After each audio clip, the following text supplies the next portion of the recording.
Hello, everyone, and welcome to the LEAD Center webinar on promoting competitive integrated employment, what you can do.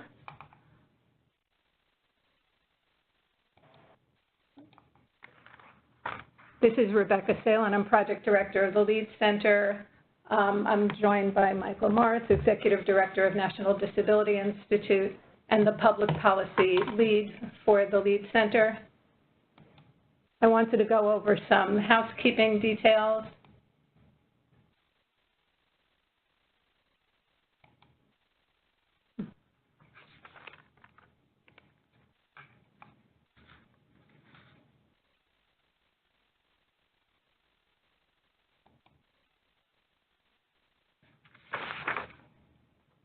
The audio for today's webinar is being broadcast through your computer.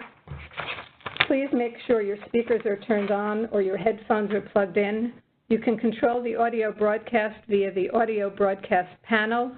If you accidentally close the panel, you can reopen it by going to the Communicate menu at the top of the screen and choosing Join Audio Broadcast.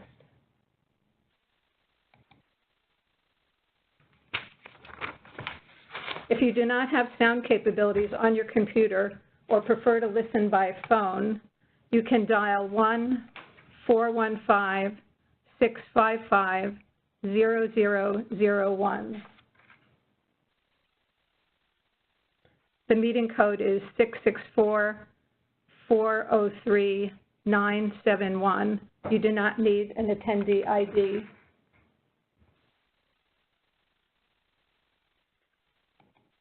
The size has changed. I'm just trying to adjust the screen. Okay.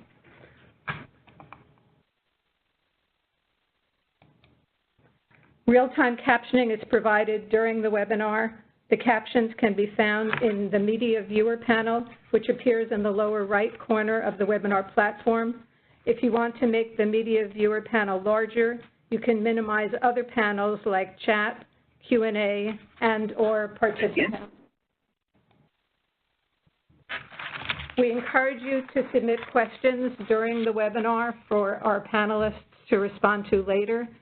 For questions and answers, please use the chat box or Q&A box to send any questions you have during the webinar, and we will direct the questions accordingly during the Q&A portion of the webinar. If you are listening by phone and not logged into the webinar, you may also ask questions by emailing questions to mredden, that's M-R-E-D, DEN at ndi-inc.org. Please note that this webinar is being recorded and the materials will be placed on the LEAD Center website at the link provided.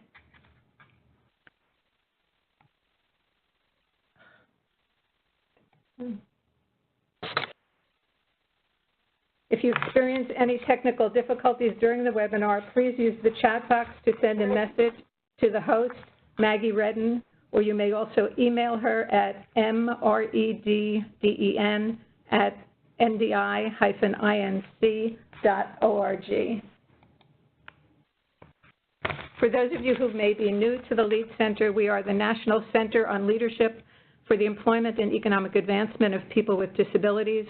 We're a collaborative of disability, workforce, and economic empowerment organizations led by National Disability Institute, with funding from the U.S. Department of Labor's Office of Disability Employment Policy. Our mission is to advance sustainable individual and systems-level change that results in improved competitive integrated employment and economic self-sufficiency outcomes for individuals across the spectrum of disability. And we've provided our website link there. We encourage you to visit our website. We have lots of great information. And with that, I'd like to turn it over to our moderator, Michael Morris, to introduce the panelists for today's webinar. Thank you, Rebecca, and thank you all for joining us from across the country. Today's webinar, the topic, Promoting Competitive Integrated Employment, What You Can Do.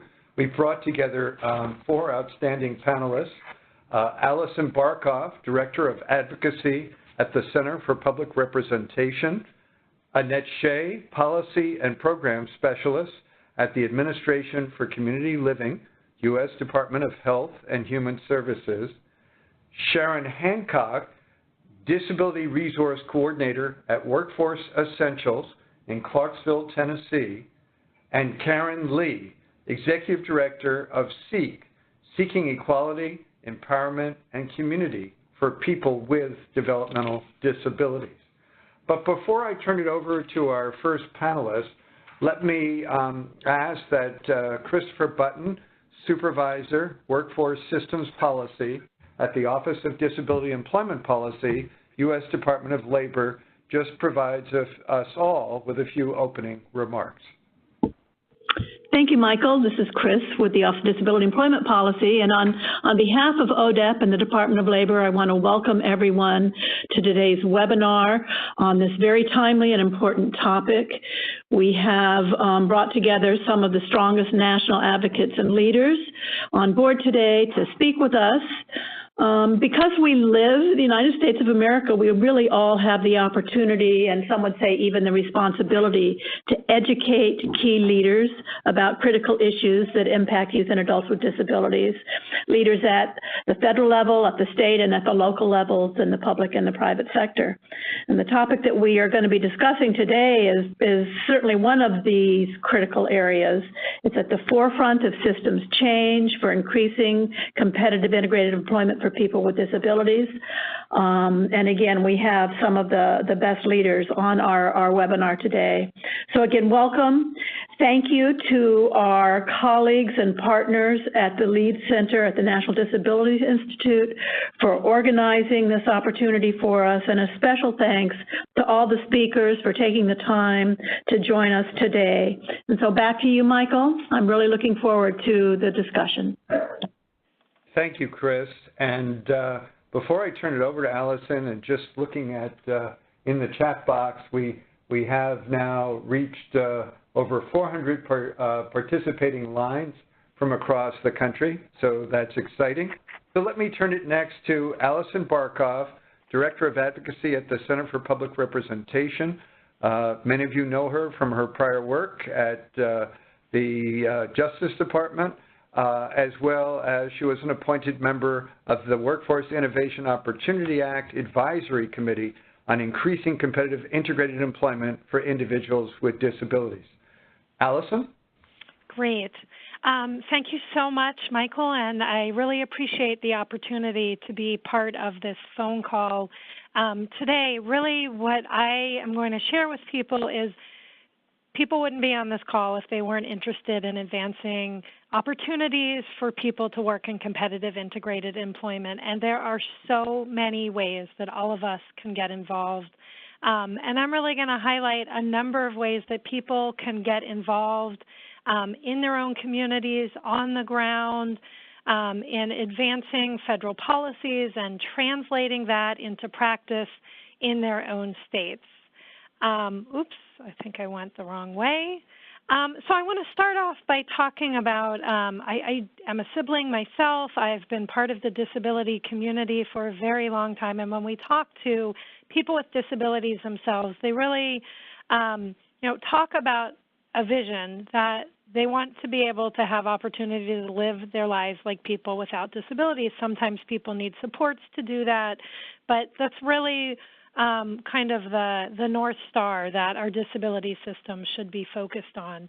And we're looking at making sure that people have opportunities for true integration, independence, making choices about what's important to them, and self-determination in all aspects of life. For a long time, we focused really on inclusion and where people live, but we've thankfully really moved to realizing it's equally as important to think about inclusion and how people spend their days and how we can make sure our systems support people being authentic members of their community. Finally, when we're talking about systems change, we've really over the last decade changed in what we think about as important pieces of looking at the quality of services. And so a really important piece of measuring outcomes is looking at, are people getting supports that they need to help them achieve the goals that they themselves have identified through real person-centered planning. And of course, employment is key to reaching that vision. As probably most people on this call know from their own personal experience, helping people work in competitive integrated employment helps people access the greater community and experience community life. It's one of the ways that people can build real relationships with people without disabilities, and those coworker relationships are so important. For all of us, employment helps us build new skills and our self-esteem, and a life without employment means a life on benefits, and benefits means a life of poverty. We know from the data that helping people get a job helps them use less other formal supports and services, and most importantly for all of us, a job helps define who we are and provide meaningful ways for us to spend our days. It's a really important time for all of us to get involved in disability employment, and I can't emphasize enough the wind we have behind our back in terms of policies and the real need for us to continue to educate our communities and state and federal policymakers about the importance of employment. So on one hand, we have some great federal policies that have been passed and are starting to be implemented at the state level. And I'm going to talk a little bit about the Workforce Innovation and Opportunity Act that was passed in 2014 and the Home and Community-Based Services Settings Rule that also was promulgated in 2014, and how you can get involved in your own state. We need to continue to educate and engage as federal policies that impact employment are being considered both on state and federal levels. And then finally, I'm going to briefly touch on opportunities at the state and local level that people have to advance disability employment, including employment first policies and policies around transition from school to work. So I'm going to start by talking about the Workforce Innovation and Opportunity Act and what you can do to make a difference in your own community. WIOA was really important to setting the employment vision. Some of the really critical parts of WIOA is that the statute prioritized and really set as a national priority, increasing the employment opportunities for people with disabilities in competitive integrated employment. And the statute for the first time defined competitive integrated employment. I always say when I am out speaking at conferences, we're one of the few communities that have spent decades really talking about, well, what do we really mean when we talk about work and when we talk about employment, and going back to the principles that I talked about at the beginning, really in a common sense way, competitive integrated employment means a job that looks like a job that a person with a disability, person without a disability would have. So we look at work that is at or above minimum wage and comparable in terms of wages and benefits to what coworkers without disabilities would have, and provides for full integration and working together with workers with and without disabilities. So both competitive in terms of wages and integrated in terms of working together with coworkers without disabilities. The statute also really prioritized making sure that people had real opportunities to experience competitive integrated employment, and limited the use of sub-minimum wages that are allowed under Section 14C of the Fair Labor Standards Act. So WIOA requires transition-aged youth to have the opportunity to try competitive integrated employment and really experience that before they're placed in a sub-minimum wage settings. Schools are no longer allowed to contract with sub-minimum wage providers. And for people who are currently in sub-minimum wage settings, being offered opportunities and real experiential opportunities to try employment. And finally, we know that many systems have to work together for many people with disabilities to make employment a reality, and so the cross-agency collaboration that's emphasized in the statute is really important. So we are starting to see at a state level, and hopefully all of you are seeing in your own states, that WIOA is starting to make a difference in the lives of people with disabilities. We are starting to see that interagency collaboration happening through memorandum of understanding between different state agencies, and we, as successful as that has been, there certainly is more work that needs to be done to make sure that all agencies are included. And we've seen sometimes the intellectual and developmental disabilities agencies are not part. Again, we're starting to see the impact of the regulations that we call their Section 511 of WIOA that really requires outreach and engagement of people currently in sub-minimum wage settings or transition-age youth. And we are seeing that people are very interested in trying competitive integrated employment, including people currently in sheltered workshops. But we have more work to do to make sure that there's real experiential engagement, real opportunities to go out and see what competitive integrated employment is. And then when people express an interest, we need to make sure there's more opportunities for follow-through. So how can you impact WIOA implementation in your state? States have to develop and get approved by the federal government plans for implementing WIOA, and they have to be updated every 2 years. This is an incredible opportunity for state stakeholders to make their voices heard.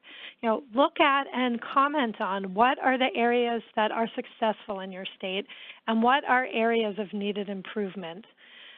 For those of you involved in systems change that's happening at the state level, it's really important for those initiatives to be aligned with and, colloquially, I'd say baked in to the WIOA plan. So if you have employment first initiatives, if you have Olmstead planning that's happening in your state, as you're implementing the HCBS settings rule that I'm going to talk about in a minute, thinking about how all that work can be aligned and made part of the WIOA plan is really important. And at the state level, it's really important to continue to educate both your state and federal representatives about the importance of WIOA and competitive integrated employment and lifting up some of the success stories about the positive impact of the law. So I'm going to pivot now to talk about another opportunity for state implementation of a federal rule called the Medicaid Home and Community-Based Services Settings Rule. This rule was passed in 2014. These are federal regulations that ensure that anybody who's receiving Medicaid-funded home and community-based services receives the full benefit and opportunities of community living. Right now, states are in the process of developing what are called statewide transition plans that have to be submitted to the federal agency that oversees Medicaid, called CMS, and these are plans about how states are going to implement the rule. These statewide plans have to be submitted and approved by the federal agency, CMS, by March of 2019, and states have until March of 2022 to fully implement. The most important thing is that these plans require input from stakeholders, and this is a really important opportunity for state stakeholders to make their voice heard and to really raise up the importance of competitive integrated employment. A couple key requirements in the HCBS settings rule is that any setting funded as a home and community-based under HCBS funding has to be integrated in, and people have to have access to the broader community. People must have autonomy and independence and choice in their daily lives. The rule specifically talks about people having opportunities to seek employment and work in competitive integrated settings, and that people must have a choice of the types of services that they're provided, including what's called non-disability specific options. So settings that are not only for people with disabilities, but settings that have people with and without disabilities, like a mainstream job. So the settings rule absolutely can and should be a game changer in your state and an incredible tool for increasing opportunities for competitive integrated employment. This rule applies to all home and community-based services settings, both residential, meaning where people live, as well as non-residential, meaning all types of day services. And I'm going to touch on a couple parts of the rule that I think are really some of the best tools for increasing opportunities for competitive integrated employment. So as I mentioned, the rule requires states to make sure that people have a choice of a non-disability specific setting. And what that really means in the day context is opportunities for competitive integrated employment and other integrated day activities. As the Center for Medicare and Medicaid Services, CMS, has been working with states around their plans, they have said that states need to look at what their current capacity is and what steps they need to take to increase capacity so that everyone has a real and meaningful choice for non-disability specific settings. So in most states, we know that the vast majority of funding goes to congregate disability-specific day programs, and most states, less than 20% goes to competitive integrated employment.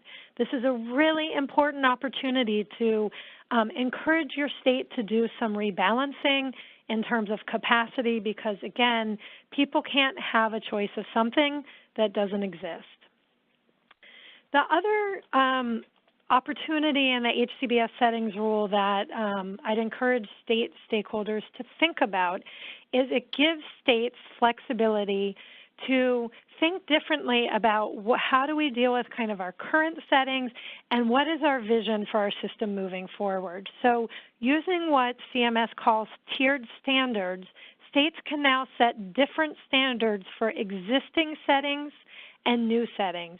So what that means is effectively states can close the front door to settings models that may be outdated and really not align with the vision of where the state is going. And all new capacity, all new providers would be in a different type of setting. And what we've seen is many states are using tiered standards to really shift their capacity and work with providers to move from facility-based day programs to focus on competitive integrated employment. Again, it's important to emphasize states must get public input in the development of these plans, and this is an important place for you to make your voice heard. First, everyone should absolutely take the opportunity to comment and to push states to think about how are they addressing employment in their state plans.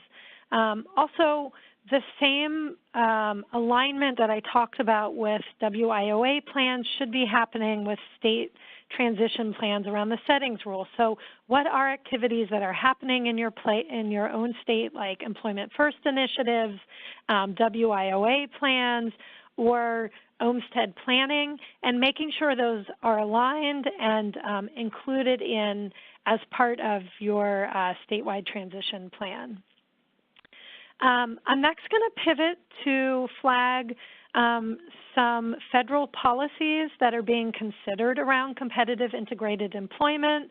And these are real opportunities that people should keep abreast of and really use as opportunities to educate state and federal policymakers about the importance of competitive integrated employment. So there are a number of bills in Congress that are related to disability employment, and I think I'd really encourage people who are interested in disability employment issues to keep track of those. So there is a bill called Transitioning to Integrated and Meaningful Employment, the TIME Act, which is a bill that proposes to phase out subminimum wages for people with disabilities over a 3-year time period. There's another bill called Transitions to Independence Act, which is a pilot that would provide enhanced funding to states to really do some rebalancing in their capacity to move from sheltered workshops and other types of facility-based day activities to competitive integrated employment. There is a Raise the Wage Act, which would set a national minimum wage and also includes a phase-out of sub-minimum wage. And finally, there is a bill that has been introduced to amend the definition of competitive integrated employment in WIOA. The name of this bill is the Workplace Choice and Flexibility for Individuals with Disabilities Act. And this is a bill that would change the definition of integration in competitive integrated employment to move away from looking at co-workers with and without disabilities working together to broaden it to include interaction with any person without a disability, so customers, vendors, supervisors, and would allow any Ability One setting or state use contracts to count as competitive integrated employment so long as they pay minimum wage. And right now that is a bill that only exists in the House.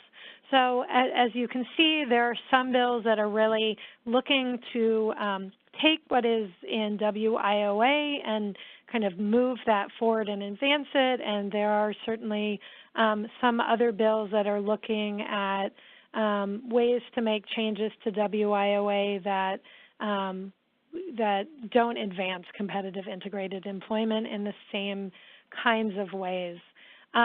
We also know that the conversation about how we define competitive integrated employment has been happening at the agency level, and again, there are opportunities for people to get involved in public comment with agencies. So there has been, related to the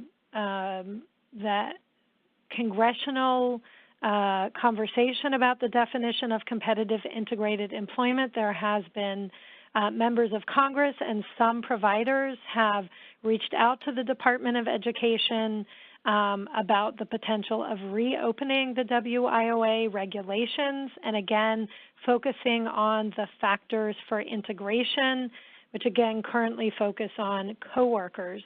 The Department of Education in May of 2018 took the first formal step for doing more rulemaking around the WIOA regulations by placing it on the unified agenda. So when a regulation is on the unified agenda, that means an agency can do more rulemaking on it. If it shows up on the agenda, it doesn't necessarily mean the agency has to. But just last week, the regulation was listed again on the Department of Education's agenda with a January 2019 estimated date. If the Department of Education does reopen the regulations, this is another opportunity for stakeholders to get involved. The first step in changing any regulations is a public comment process. And again, this is a really important place for people to make their voices heard. You know, the kinds of things that people can consider commenting on is talking about what competitive integrated employment has meant in their lives, how WIOA is making a difference in expanding opportunities in their state. And certainly we will make sure that people are aware if and when those regulations are open. I think the most important piece I want to emphasize about these public opportunities across all of these federal policies, whether it's the WIOA plan or the HCBS settings rule or these regulations, if they're reopened, is you don't have to be a policy expert to comment. If you are a person with a disability who works or wants to work, if you are a family member, if you are a provider, you have really important experiences to share that are really helpful for your state to hear, for federal agencies to hear, and that's very important. I think it's also really important that people continue to educate federal policymakers about, and state policymakers about employment. Sometimes we hear that employment is only for some people. And so I think it's really important for us to tell the employment success stories and really lift up the stories of people who may have more significant support needs to show that it is an option for all people with disabilities. And I think talking about that in the context— Thank you for calling SEEK, Seeking Equality, Empowerment, and Community for People with Developmental Disabilities. You may dial the extension of the party you wish to reach at any time. To dial by name, dial #1. For the staff directory, dial #2. For our address, dial 3. For our website information, dial 4. For employment opportunities, dial 5. For communication. Okay. Can people hear me now? Yes. Thank you. Sorry. Okay. Okay, no problem. So again, I just want to make sure that the point I was trying to make in all of these, federal policies, the most important thing is to keep abreast of them, to take advantage of opportunities to make your voice heard, and to know that every single one of the 468 people who are participating in this phone call have something important to share and to say, and you do not have to be a policy expert to get involved. The last thing I just want to touch on are state and local opportunities to advance competitive integrated employment, and I think we'll hear more about that from some of the other speakers. But I just want to remind people, while so much is happening at state implementation of federal policies, there are state and local policy opportunities too.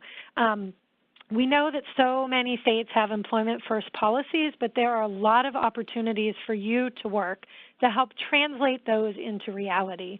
So taking the vision and working to align policies and practices, making sure that the actual capacity and the providers are there to help people work in competitive integrated employment, and working with local businesses. Transition-age youth provide another great opportunity, not just at the state, but really at the local level, because that is really where the rubber hits the road. And there are opportunities to collaborate through so many opportunities like school districts, special education PTAs, inclusion task forces, working with teacher trainings, and special education advisory committees. Finally, I will mention that as part of this webinar, I worked with the LEAD Center to put together a white paper on 5 ways you can help expand opportunities for competitive integrated employment in your community. And for each of the topics that I covered today, we have a lot of resources to help you get engaged and involved. And also on this slide are some resources about the HCBS settings rule and WIOA. So with that, I will turn it over to the next speaker. Thank you, Allison. And now let's turn our attention to Annette Shea, Policy and Program Specialist at the Administration for Community Living, and formerly with the Center for Medicare and Medicaid Services. Annette, take it away. Hello, thank you. Thank you very much for the opportunity to talk with you all today. I am, if you go to the next slide for the agenda, thank you. I am going to walk through some key policy drivers and initiatives at the federal level which translate into stronger systems supporting employment at the state and local level. Their intent is to ultimately to maximize an individual's employment potential. Hopefully, it will also demonstrate to everyone who's listening today that the work that you do, that we all are doing, are aligned. They're aligned with HHS and ACL's values and mission and priorities, and your work adds value to the work that we do. Next slide. Next slide, thank you. We've heard it before. Work is more than a paycheck. It offers individuals, people with or without disabilities, a sense of purpose and belonging in their communities. It provides a pathway to the American dream. It's worth reading through this vision. Individuals with disabilities will not need to choose between health care and work to live successfully in the community. We know that in many instances, people are suppressing their income to gain or maintain access to community-based supports. they need, and we seek a world in which people won't need to do that. Next slide. Recently, the Health and Human Service Assistant Secretary and our ACL Administrator, Lance Robertson, established 5 pillar areas which target key priorities for the Administration for Community Living. Expanding employment opportunities is one of them. And the next slide. Next slide will provide more information about what the goal is and the purpose for the employment pillar, and it's to identify a set of short and long-term activities which will take bold steps to expand employment opportunities for people with disabilities of all ages. I am the chairperson for the employment pillar work group, and so stay tuned. Hopefully you'll be hearing some more information about that shortly. Sure. Next slide. I think it's important to inform folks who may not know and remind folks that do know that NIDLR is a part of the ACL family. Health and Human Services is very fortunate to have them as part of the department. As you may recall, they transitioned from education to HHS a few years ago, and their mission is outlined here, and it outlines well with our initiatives. Next slide.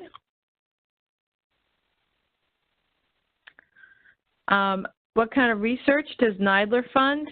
Employment is one of NIDLR's 3 target domains, and they're because it was identified as something very important for the lives of people with disabilities as they achieve their community living goals and live successfully in the community. Next slide.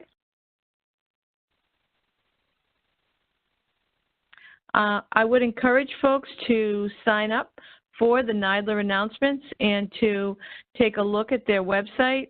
There's an extensive amount of research products and findings which help make the business case for certain strategies and approaches, and it's something that you may find useful in your everyday work and some other initiatives that you're working on at the state and local level. Next slide. The Administration on Intellectual and Developmental Disabilities has some projects of national significance. The PI grants are 5-year grants awarded to 14 states from 2011, 2012, and 2016. They aim to help enhance collaboration across existing state systems, including programs administered by state developmental disability agencies, state vocational rehabilitation agencies, state educational agencies, Medicaid, and other entities to prioritize employment as the first and preferred option for youth and young adults with developmental and intellectual disabilities. This has some of the outcomes of these grants have included memorandums of understanding across those entities at the state level, which then have translated into better collaboration at the local level. TASH currently provides technical assistance to PI grantees. The Lewin Group conducted an evaluation of the PI grantees, and AIDD also established a community of practice on employment. At the end of these slides, there's a link to information about those initiatives. Next slide. Highlighted here are the impact and deliverables from the AIDD employment work: educating legislators, improve supports to families, changing employers' attitudes, and providing support for employers. Next slide. Some other noteworthy items is how WIOA impacted ACL's work. There's a new core service for the Centers for Independent Living, which focuses on transition for individuals re-entering the community from a facility, as well as transition-age youth. We envision opportunities to support and promote employment at these intervals. Medicaid is also a critical support for individuals in the community. ACL partners with Medicaid with regards to ensuring policies and programs are not a barrier to employment and successful community living.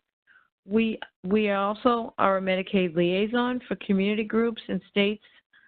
And as Allison spoke extensively about, ACL supports a successful implementation of the HCBS settings rule. Next slide. The Centers for Independent Living play a critical role in the community. I've mentioned their position with regards to transition and how important planning for employment and career pathways is essential. The CILs also offer other services. CILs are regarded as model employers and have been the springboard for many folks' successful career path. I would encourage folks to remain engaged with their Centers for Independent Living community. Next slide. Now I'm going to focus on the Medicaid buy-in program. There are 46 states currently with the Medicaid buy-in program. We know that without it, workers with disabilities face difficult decisions when they need to keep their income low in order to gain or maintain access to long-term services and supports only offered by Medicaid. What can you do? If your state has a buy-in, become informed about the policies within it. Are the policies barriers to earnings? If your state doesn't have one, what would it take for them to consider or move forward with establishing one? Next slide. This slide highlights why states need a Medicaid buy-in. Sure, there are other pathways supporting employment like 1619B. However, that is for Social Security beneficiaries and may, in fact, encourage folks to suppress their income to stay under state-specific guidelines as well as remain on Social Security in instances when perhaps they don't need to. And I've listed the challenges which exist among states. 1619B is a very viable and worthy option for many folks, but it's always best to have more options for people with disabilities to have earnings. Next slide. This slide provides some information about what we would consider earnings promoting policies within the buy-in. Yes, there are states with no income limit and no asset test, as well as states which have higher income limits and earnings-friendly policies. CMS has been very supportive of states' ideas and strategies on the buy-in. Often people are surprised when they hear about how states can be promoting earnings and Medicaid enrollment simultaneously. The fiscal business case has been made for state leadership. On average, Medicaid buy-in enrollees' Medicaid costs are less than Medicaid enrollees with disabilities on other Medicaid categories. So it's a win-win situation for the state and for workers with disabilities to have a vibrant buy-in program as part of their portfolio. Next slide.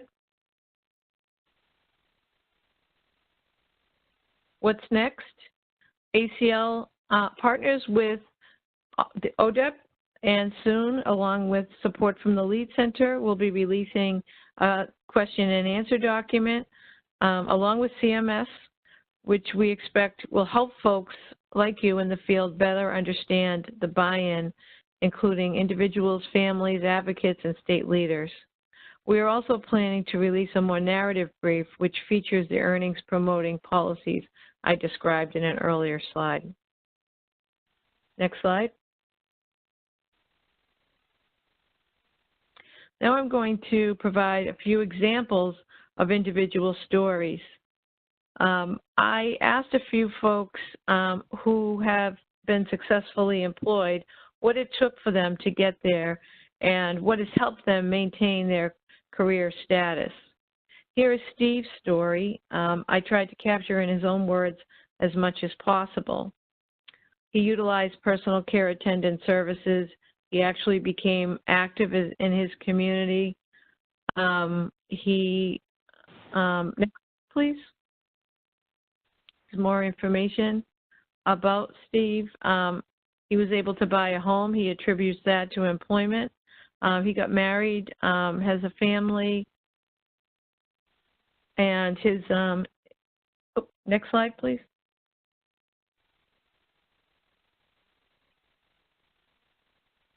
Thank you.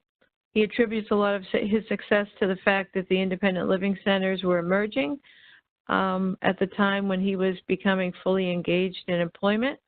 His last quote is very telling. It's all about leveling the playing field. Just because I have a disability doesn't mean I should be excluded from the American dream.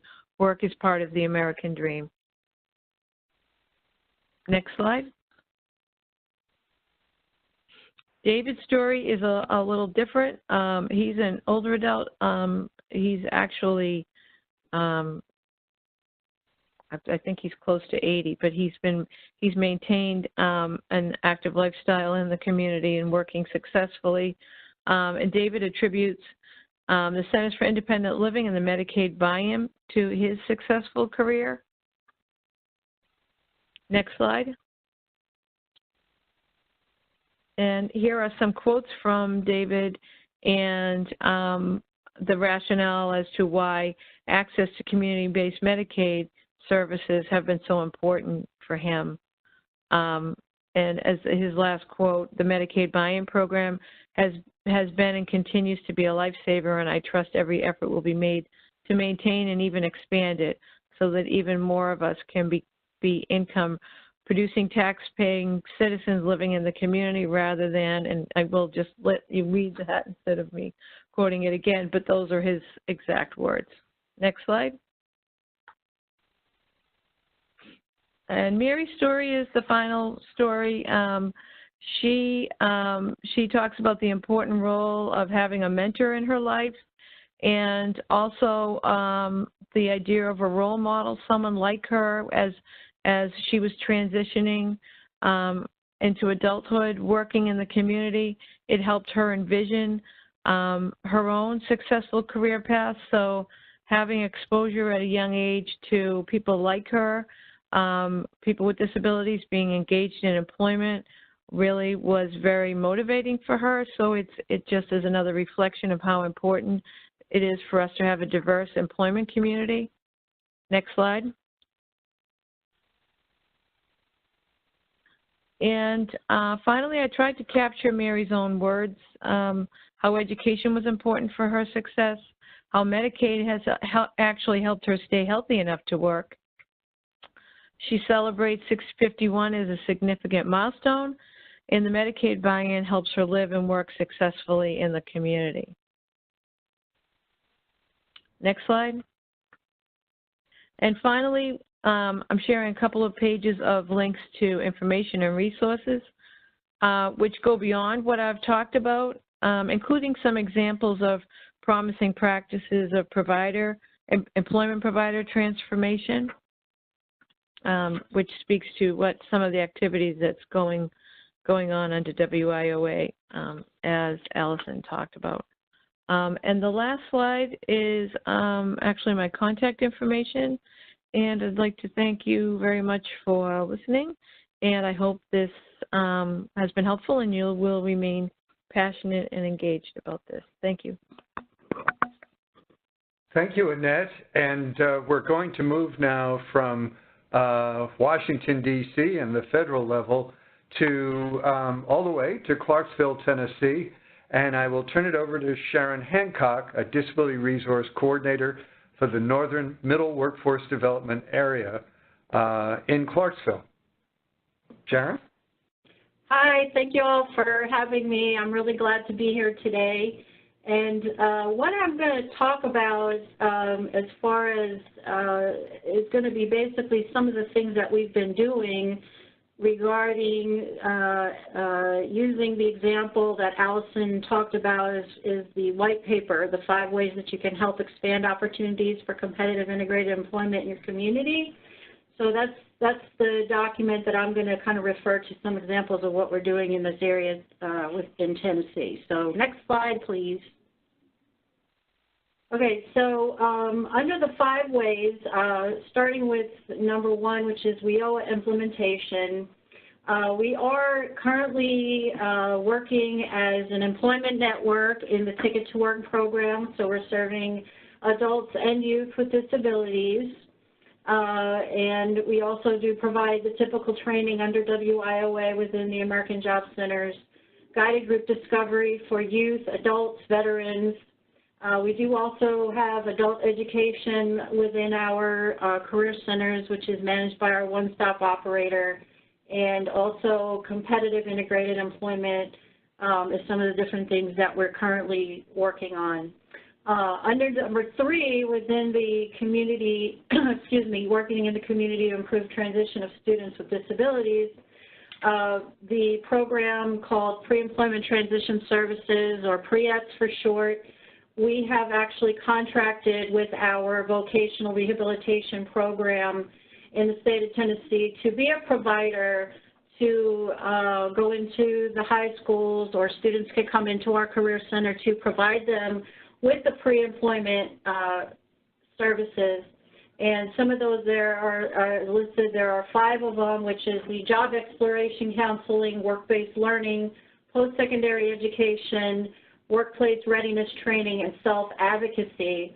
And really, all of those things that, you know, are available to the youth, or I should say actually their students is what we call them because they're still in school, are just really things that we naturally do in the American Job Center anyway, so why not provide that service to students that are still in school?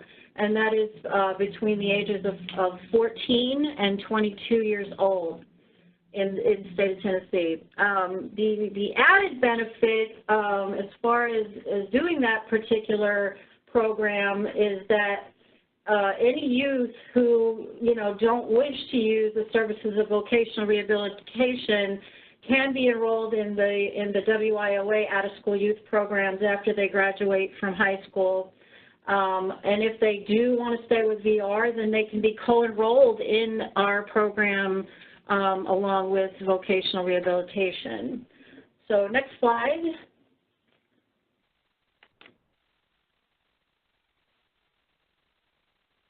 Hello.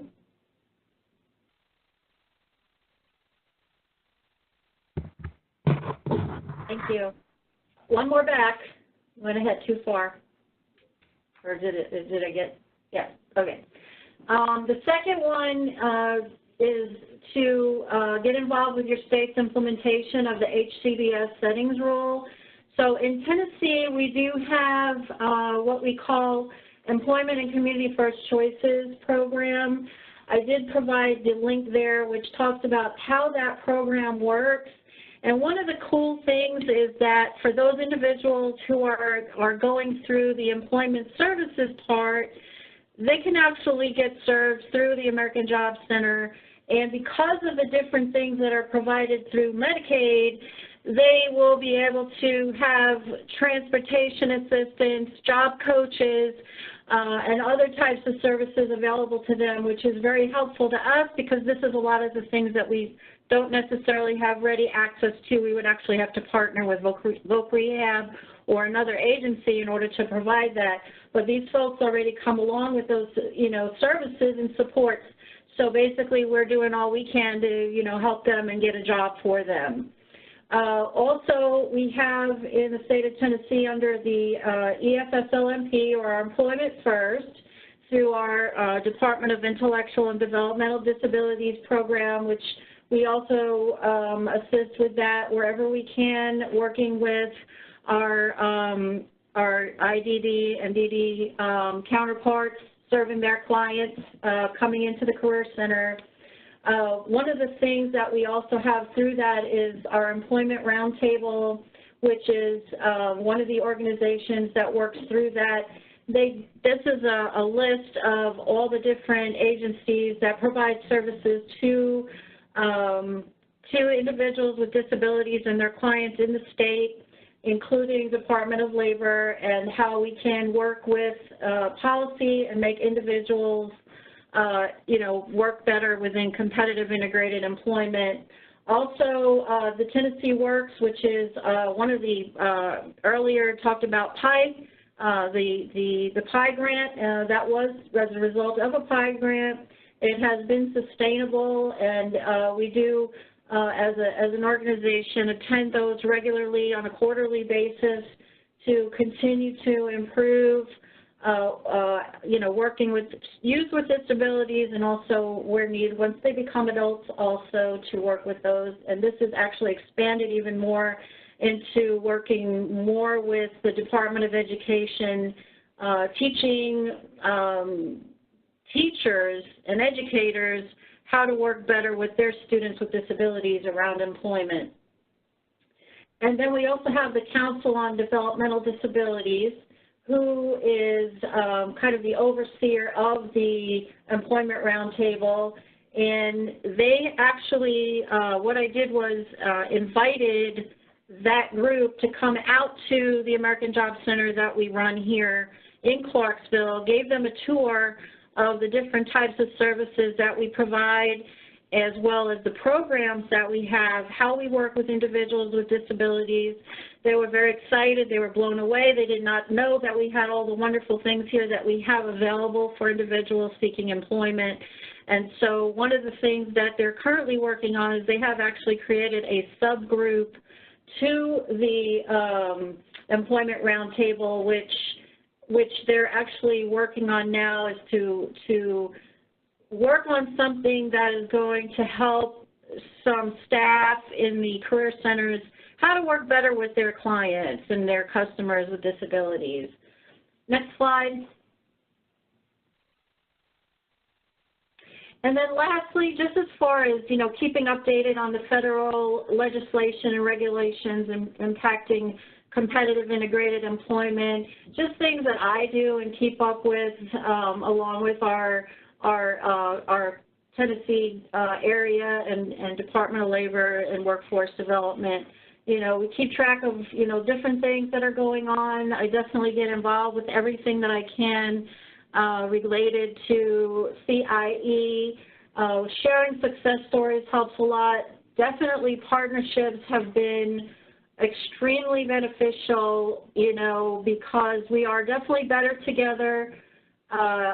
We can't know everything, we cannot do everything, and so by working with others and other agencies, other departments, other providers, community partners, what have you, we are much better together in getting things done. So that's basically what I have. Thank you, SHARYN. And to round out this panel, we next call on Karen Lee, Executive Director of SEEK, Supporting Employment, Equality, and Community in the state of Maryland. Karen? Hi, thank you so much. And first I want to apologize to everybody. Our transformer blew outside of my office, and I heard you all got to hear our intro from our voicemail. So thank you, thank you for everybody being on today. I come from a little bit different perspective as a provider, and I think that we all have so many stakeholders, and SHARYN just talked about a lot of the participation and relationships she has with stakeholders. I'm going to see, can you advance the slide? It says my meeting controls, there we go. Oh, advance, other way around. There you go. Okay, thank you. And I'm going to talk a little bit today about from a provider perspective, and not only is SEEK an organization that provides competitive integrated employment and supports people in their journey, but I also work with a lot of folks from, a lot of providers from around the country, and people come here to SEEK and visit and learn about some of the great leadership and the skills of the people here at SEEK and our vision. And so I've had a really great opportunity to meet people from around the country, and I kind of came up with this little wheel of what are kind of the high-performing organizations that really look at providing competitive integrated employment. And I really like this kind of wheel because it really encompasses everything, and it means that we have to look at not just one component the regulations or the laws, but we really have to look at the whole picture of what's provided. And so we look at the high-performing workforce and how critical that is that we have high-performing staff that are able to actually implement employment supports. And it's not something that's separate. It's definitely something that is a huge part of the whole component. We have to have person-centered planning and looking at one person at a time. And things we hear so often from our colleagues out there who are just now transitioning into competitive integrated employment, and the idea around that is, what do I do about transportation, and what do I do about my building? And there'll come a time to answer those questions on a big way, but really one person at a time. And I'm going to go into each of these a little bit more. But when we answer those questions one person at a time, we come up with some really great answers that we would never be able to come up with 20 people at a time. Organizations have got to have an infrastructure to implement that. That's the policies, the procedures, the management systems, technology. You know, decentralized management is a very, very different way of providing management and leadership than when a staff person is just, 20 feet away from you and you can answer the questions all the time. Technology as a part of infrastructure. How are we communicating? Do we have some sort of MIS system? Are we using some sort of ADP or online system so people don't have to fill out timesheets and bring them in, that it can be tracked? Next is modalities, or as Annette said, it's kind of strategies or approaches to competitive integrated employment. There are multiple modalities out there. And I don't think that one is right. And the organizations that I have seen that have been highly successful at facilitating competitive integrated employment use multiple modalities. I'm going to talk a little bit about that next. In addition, we have wraparound supports. No, people aren't linear. They don't come to us for one thing, and we'll talk a little bit about that some more. And finally, the last component that I see over and over again in organizations that have been successful at increasing or building capacity around competitive and integrated employment is they believe that everybody works. Everybody can work. Everybody can do something. We just have to figure out. And if we don't believe this, we have so many opportunities to fail. Can advance it? So this is my modality, or as Annette said, the strategies. These are some strategies that we use here at SEEK, and not just one size fits all. We have different folks that need different kinds of support. So for example, in supported employment, Phil came to us and he said he wanted to work at CVS and that was it. He didn't want us to do any discovery. He didn't want to discuss anything else. CVS is what he wanted. He had worked there before. He wanted to work there again. And so we helped him to find a job at a CVS and provided support. I really think that when I think about supported employment, I think about that off-the-shelf job description, maybe helping people to do some negotiating for a job. Maybe they need some training and support around the specific job, but it's somewhat of a job that's already out there defined. Project Search is a national model that started at the Cincinnati Children's Hospital. That's another modality that we use. For us, really a specific group of people thrive there. I think that transitioning youth who have not had a lot of opportunity in high school to do things like ride a public bus or have relationships with people outside of their school peers, and don't do things like, you can't take somebody's food out of the refrigerator if it's not your food. Just little things that some students may never have had an opportunity to do before.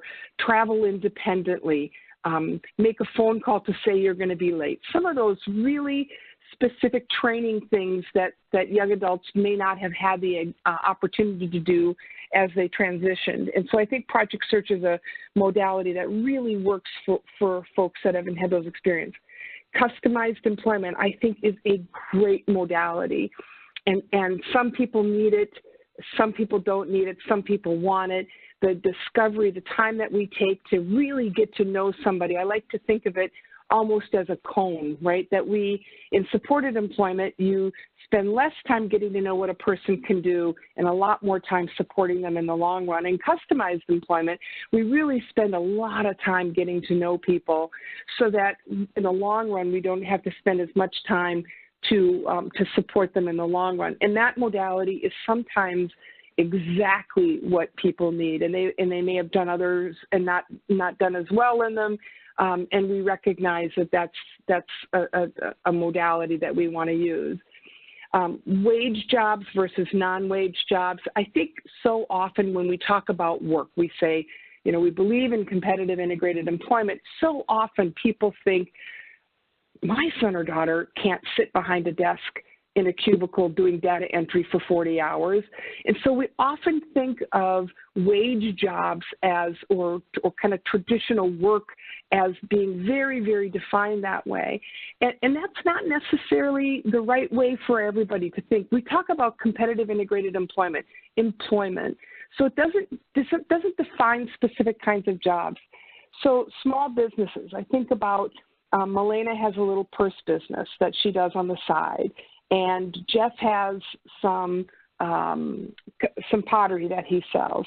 There may be cottage industries. There may be something like Alan's lawn care service, or it might be something very formal like Scotty's office service businesses, SOS, where he goes into businesses and does scanning and shredding for them. And that's a formal business, or it might be just something on the side. How many of us have small businesses on the side doing something, you know, babysitting or quilting or something like that, cottage industries? So competitive integrated employment doesn't call for a singular way of helping people. I also think many, many states these days are looking at the state as a model employer and using that as a springboard for people to get into other jobs once they learn some of those skills in the state as a model employer situation. You can advance it.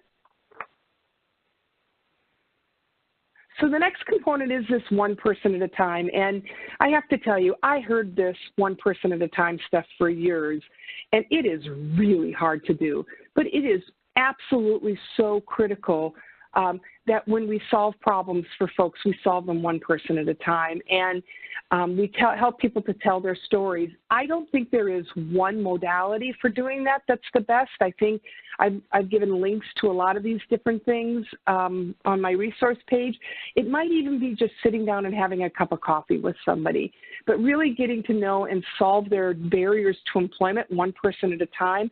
And when you have a place that's so filled with folks that are waiting in line, get me the job or I'm next, it's so overwhelming, and we think we can never accomplish that. But Sharon just said something I think is so critical, and that is that sharing of the stories. Once we share stories, it really ignites information in our head about somebody else. Again, it's about the building of the relationships and sharing of the networks. And I think that can happen when we do it one person at a time. We may find out when we're working with one person that his brother owns a store that he's always wanted his brother to come and work in, or his sister to come work in, but we never really ask the question. And when we're doing this one person at a time and we invite people in to have a dialogue, instead of just having my resources or the resources of a job developer or an employment consultant, all of a sudden now we have the resources of everybody at the table. It is that with everybody we can do more. We can go on to the next. So this is a really difficult one because not every state offers this opportunity, and I think that this is critical for states to look at, is how do we complement work? And I'll give you some great examples of why I think that we need way more supports and organizations that have really increased their capacity and success on helping people to be successful in competitive integrated employment, have done so with the help of wraparound support. So, for instance, these are all different ways that people can be involved. And I think about Caroline, who worked at a store part-time, very part-time, and she did not have the stamina to work a whole day. And as she took fitness class, and outside of her work time, and we supported her in that fitness with an athletic trainer. She stopped taking her diabetes medicine. She was able to stand longer, and as a result, work got to be a bigger part of her life. We can think about somebody like Dami, who has had really good with her hands, and so while she's doing some janitorial work, she's also on the side taking a sewing class and a cooking class, and now she's working on getting a job in a bakery because of those outside things that she did that we supported her. Melina, who worked part-time, and while she was working part-time, took some courses and now makes purses. Or Swam, who was a photographer but worked in an office setting part-time, and on the side took some photograph classes, and we're hoping can become a professional photographer, which is her real dream. So I think that we can think about how organizations get this, and this is something to make sure is in your transition plans. It's something that can be added to your home and community-based waivers as a complement to employment, and I certainly think it's critical. You can go next.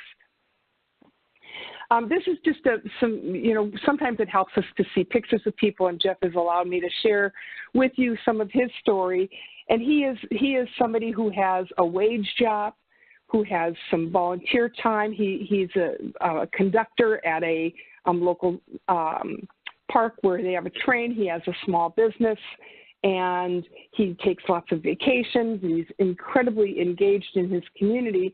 And this is all with work as the center, as Allison talked about. And so the opportunities that he has versus some of his friends who don't have jobs or don't have an opportunity to meet people while they're selling their pottery, I mean, his life is so rich as the result of work being at the center and everything around it. And sharing stories like Jeff gives everybody some other ideas. Okay, can change. Next, we're going to talk about the highly performing staff. And I think that you know, as an industry, the disability industry is really struggling around workforce development. And I think that it's being supported in some of the ideas around workforce development and what we need to do. I think the Department of Labor right now is looking at making this a profession of supporting people with disabilities. That's a really important education component that we need to do in regards to having this become a true profession. Another way is the professionalization of staff. We've got to build these ladders and lattices in organizations so that staff see a way up and a way of being able to be promoted. These are some really phenomenal tools that are out there. Certification, credentialing, increased competence, staff who feel really good about what they're doing and feel competent and confident in what they're doing are absolutely more able to perform and network and support. And I have resources for us when at the end of this. So next. So these are some of the resources, and when you download this PowerPoint, all of these are active links.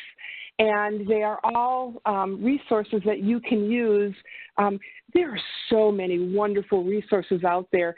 And the other piece that I'd like to talk about a little bit later possibly is this idea that SHARYN also talked about, the collaboration for both practice and for policy, is how do you educate as a collaboration, and how do you work together on best practices as a collaboration? Because together we are so much stronger. So there you go. Thank you very much. I think you may have one more slide, Karen. Is that true? Okay, the last slide is also more resources. So these are all resources for people to take a look at, and they support kind of the whole idea of organizations being successful with all of these components together. Great. Great. Thanks, Karen. I know we do have now some time for some questions, and let me go to those, and some I can direct to individual members of the panel.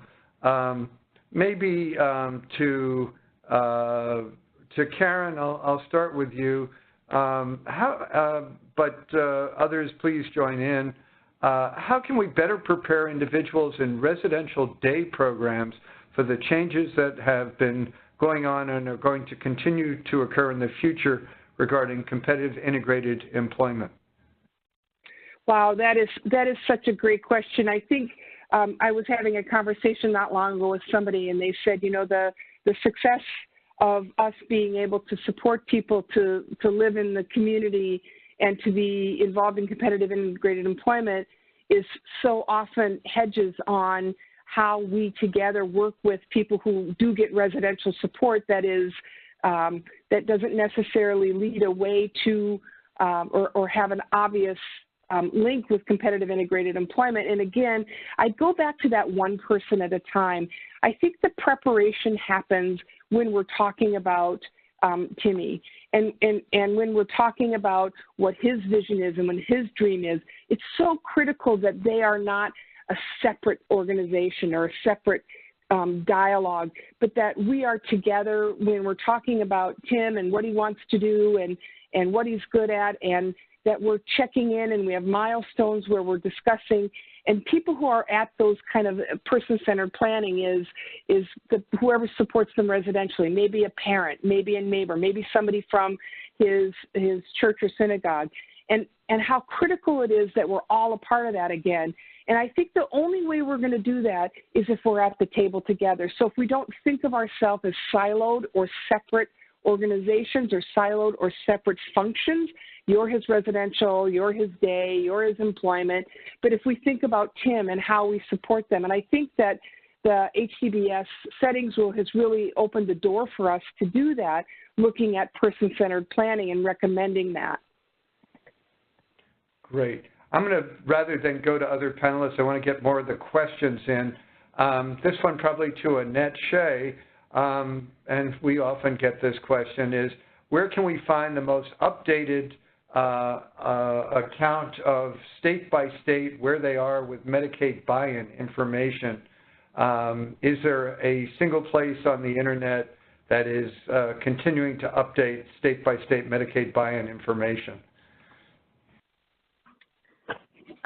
Well, this is Annette. The short answer, it's a good question. I'm glad you asked it. I wish there was something centralized like that that I could point you to. I think at this point, where you can get your own state information is through your state Medicaid program. That's one of the reasons why we're trying to produce these materials that both describe what can be done through the buy-in and then what is being done to promote employment and earnings, and feature certain states that we think are on the progressive end of that, is to try and fill in the knowledge gap. It was something that Kaiser produced about 10 years ago, but that is 10 years old, and it's not coming from CMS. So I would encourage you, if you don't have access directly to your state contact, you can certainly reach out to me through my contact information, and I'll provide you with the right link. Okay, thank you. Well, here's a question probably maybe each panel member may want to speak to. The question is, collaboration is clearly the key. Any suggestion on how to help agencies and organizations, both public and private, trust each other better and as a result work better together?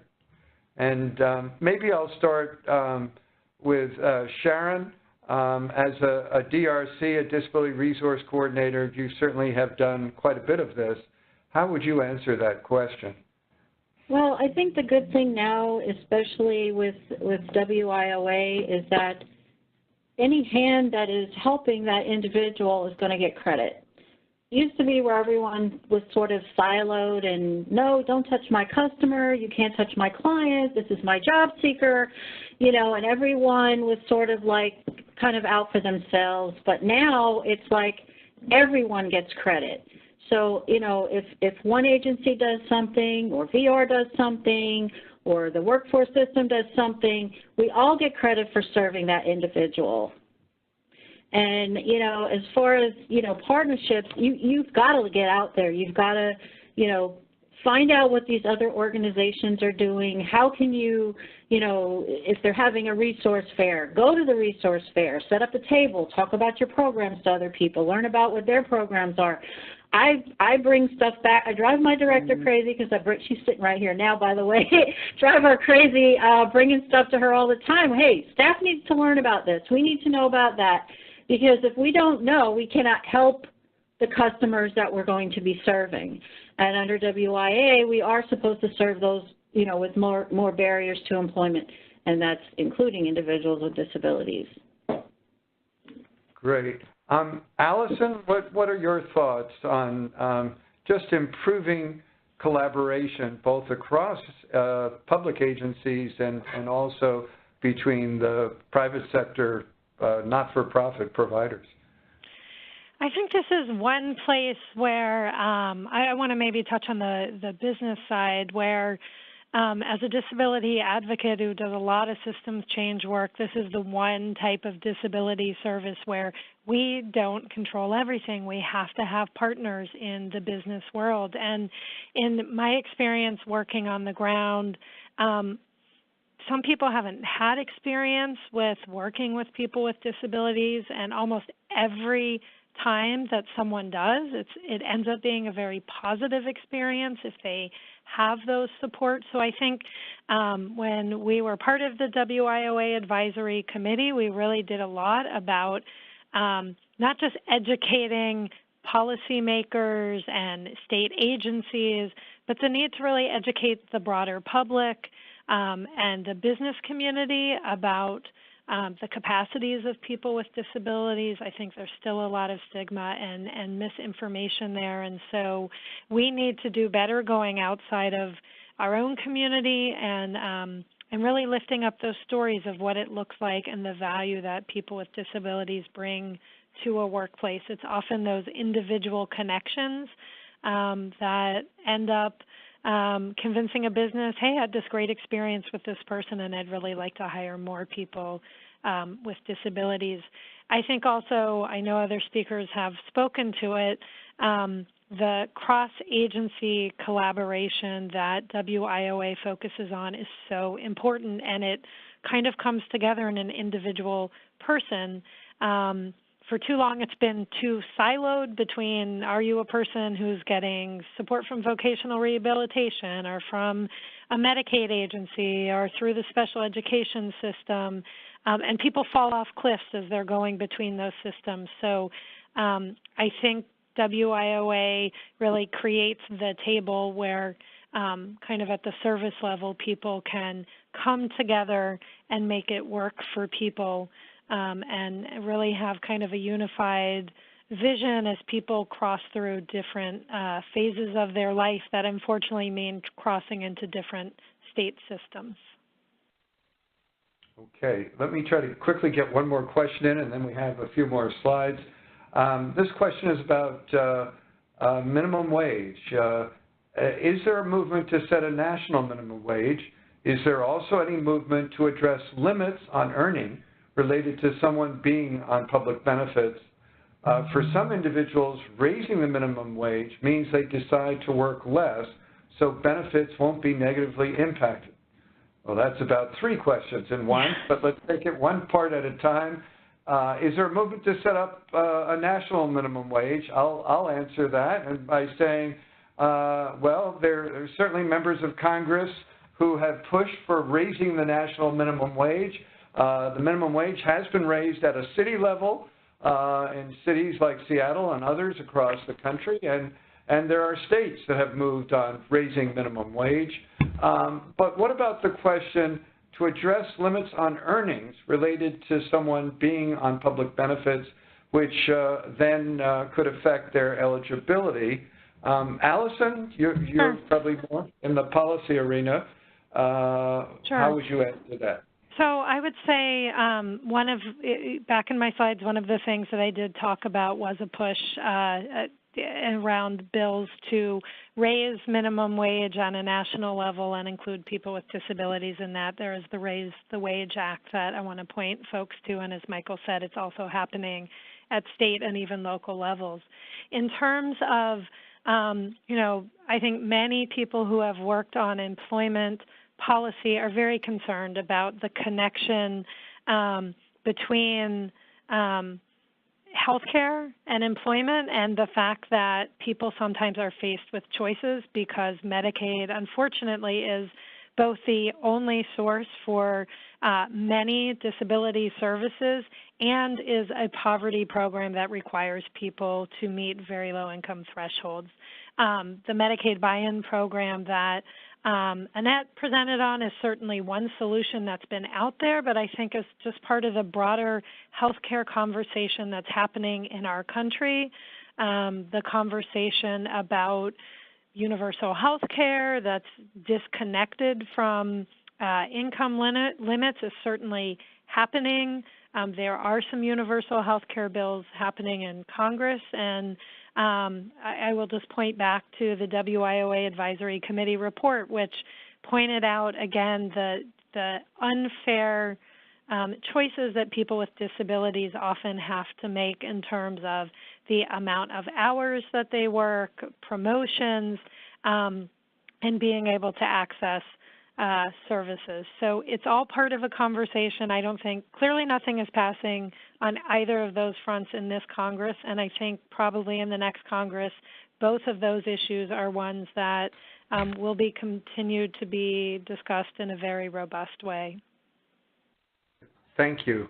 Let's go to the next slide so that we can get these last few slides in. We have yet another webinar coming from EBSA and the LEAD Center, and sponsored by ODEP as well. Get empowered, make the most of your job, and improve your financial security, building financial solutions for people with disabilities.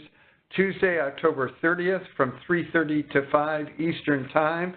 You can go to a link that is on the screen related to EBSA ODEP webinar.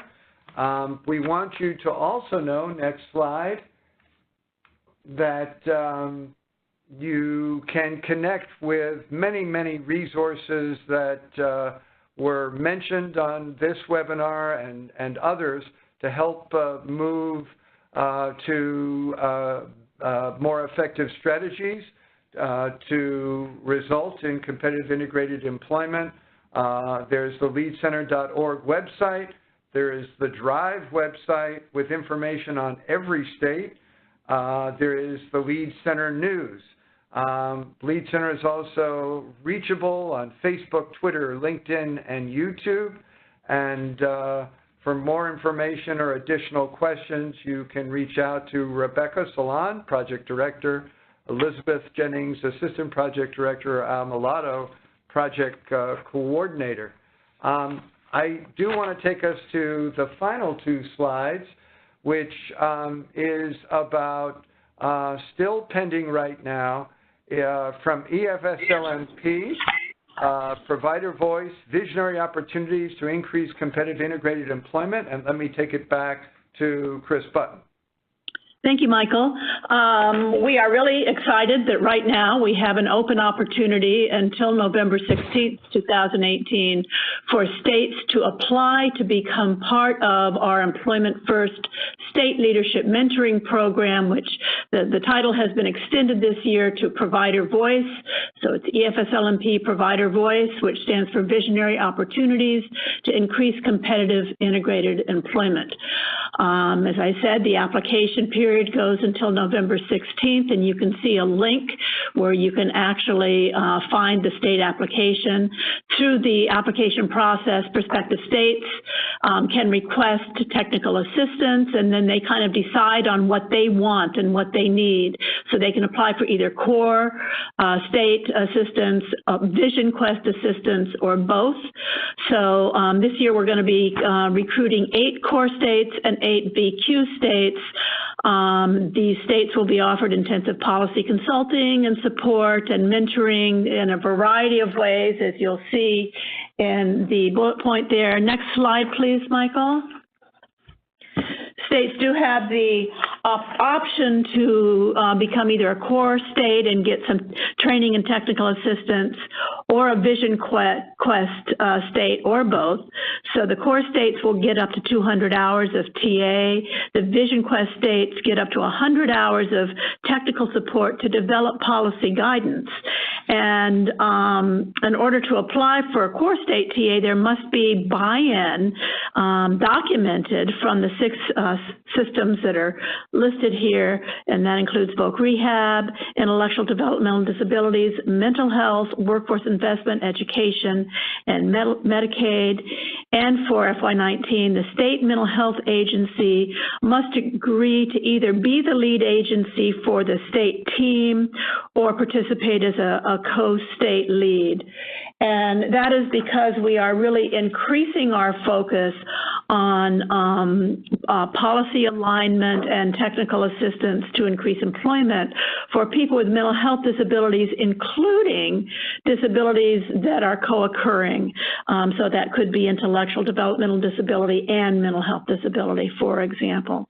And so states get access to a range of really superior national subject matter experts to help them do what they decide needs to be done to advance an aggressive employment, competitive integrated employment agenda in their state. So we hope that folks that are listening today will go and check out this link and get coordinated in your state and turn in an application by November 16th. Thanks, Michael. Back to you.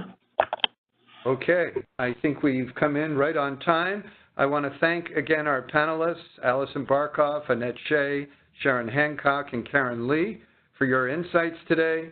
I do recommend you take a look at Allison's paper, 5 Ways You Can Help Expand Opportunities for Competitive Integrated Employment in Your Community.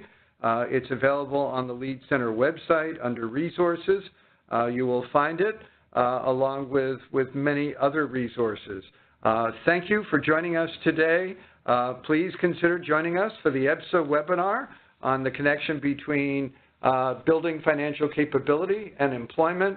And do visit our Lead Center website and the Drive portion of the website for individual state information. Continue to stay active and persistent. Policies that were discussed today and different strategies that improve the power of collaboration and coordination between public and private sector agencies are certainly critical to future success. Thank you for joining us, and have a great day. Take care.